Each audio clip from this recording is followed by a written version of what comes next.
Bacaan liturgi 18 November 2020. Hari biasa, pekan biasa ke-33. Peringatan fakultatif Gereja Basilik Santo Petrus dan Paulus, Rasul. Bacaan dari Kitab Wahyu. Aku, Yohanes, melihat, sungguh, sebuah pintu terbuka di surga dan suara yang dahulu yang pernah kudengar berkata kepadaku seperti bunyi sangkakala, katanya, "Naiklah kemari dan aku akan menunjukkan kepadamu apa yang harus terjadi sesudah ini." Segera aku dikuasai oleh roh dan lihatlah, sebuah tahta terdiri di surga, dan di tahta itu duduk seseorang. Dan dia yang duduk di tahta itu nampaknya bagaikan permata yaspis dan permata sardis. Dan suatu pelangi melingkungi tahta itu, kilang gemilang bagaikan zamrud rupanya.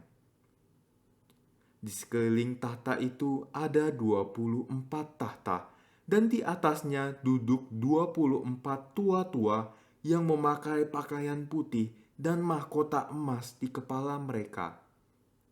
Dari tahta itu keluar kilat dan bunyi guruh menderu, dan 7 obor menyala-nyala di hadapan tahta itu.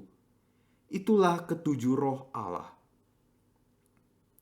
Dan di hadapan tahta itu ada lautan kaca bagaikan kristal. Di tengah-tengah tahta itu dan di sekelilingnya ada 4 makhluk penuh dengan mata di sebelah muka dan di sebelah belakang. Adapun makhluk yang pertama seperti singa, dan makhluk yang kedua seperti anak lembu.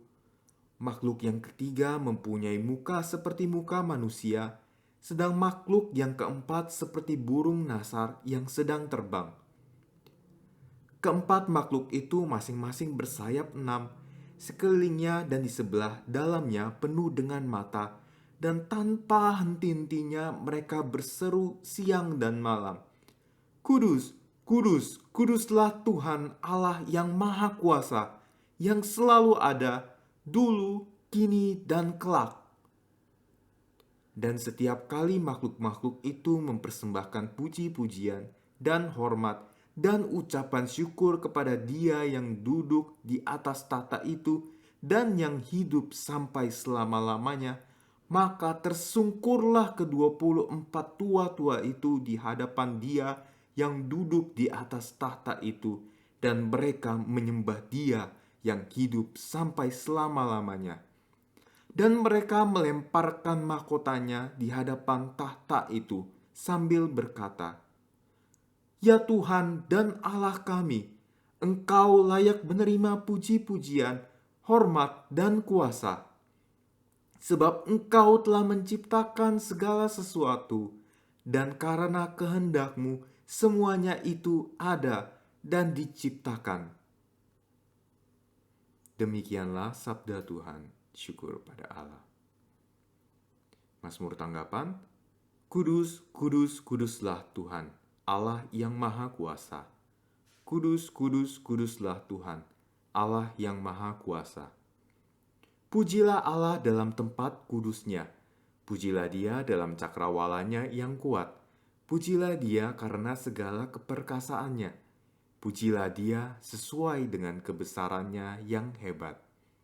Kudus, kudus, kuduslah Tuhan, Allah yang Maha Kuasa. Pujilah Dia dengan tiupan sangkakala. Pujilah Dia dengan gambus dan kecapi. Pujilah Dia dengan rebana dan tari-tarian. Pujilah Dia dengan permainan kecapi dan seruling. Kudus, kudus, kuduslah Tuhan, Allah yang Maha Kuasa. Pujilah Dia dengan ceracap yang berdenting. Pujilah Dia dengan ceracap yang berdentang. Biarlah segala yang bernafas memuji Tuhan. Kudus, kudus, kuduslah Tuhan, Allah yang Maha Kuasa. Aleluya, aleluya. Aku telah menetapkan kalian supaya kalian pergi dan menghasilkan buah yang takkan binasa, sabda Tuhan. Aleluya. Inilah Injil Yesus Kristus menurut Lukas. Dimuliakanlah Tuhan. Pada waktu Yesus sudah dekat Yerusalem, orang menyangka bahwa kerajaan Allah akan segera nampak. Maka Yesus berkata, "Ada seorang bangsawan berangkat ke negeri yang jauh untuk dinobatkan menjadi raja. Sesudah itu baru ia akan kembali. Maka ia memanggil 10 orang hambanya dan memberikan mereka 10 mina, katanya, 'Pakailah ini untuk berdagang sampai aku kembali.' Akan tetapi orang-orang sebangsanya membenci dia, lalu mengirimkan utusan menyusul dia untuk mengatakan, 'Kami tidak mau orang ini menjadi raja atas kami.'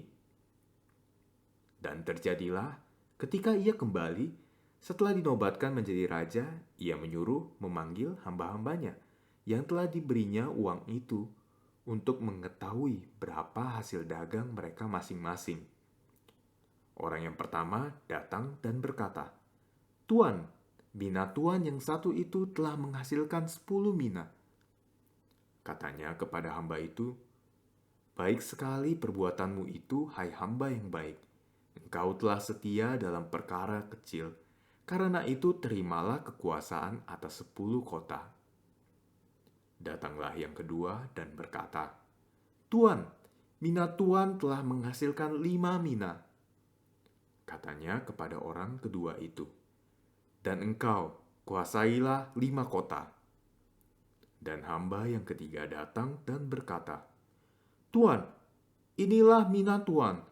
Aku telah menyimpannya dalam sapu tangan. Sebab aku takut akan tuan, karena tuan adalah manusia yang keras. Tuan mengambil apa yang tidak pernah tuan taruh, dan tuan menuai apa yang tidak tuan tabur.' Kata bangsawan itu, 'Hai hamba yang jahat, aku akan menghakimi engkau menurut perkataanmu sendiri. Engkau sudah tahu, aku ini orang yang keras. Aku mengambil apa yang tidak pernah kutaruh dan menuai apa yang tidak kutabur. Jika demikian, mengapa uangku tidak kau berikan kepada orang yang menjalankan uang? Maka sekembaliku aku dapat mengambilnya serta dengan bunganya.' Lalu katanya kepada orang-orang yang berdiri di situ, 'Ambillah mina yang satu itu dan berikanlah kepada orang yang mempunyai 10 mina itu.' Kata mereka kepadanya, 'Tuan, ia sudah mempunyai 10 mina.' Ia menjawab, 'Aku berkata kepadamu, setiap orang yang mempunyai, ia akan diberi. Tetapi siapa yang tidak mempunyai, daripadanya akan diambil juga apa yang ada padanya. Akan tetapi semua seteruku ini, yang tidak suka aku menjadi rajanya, bawalah mereka kemari dan bunuhlah mereka di depan mataku.' Setelah mengatakan semuanya itu, Yesus mendahului mereka dan meneruskan perjalanannya ke Yerusalem. Demikianlah Injil Tuhan. Terpujilah Kristus.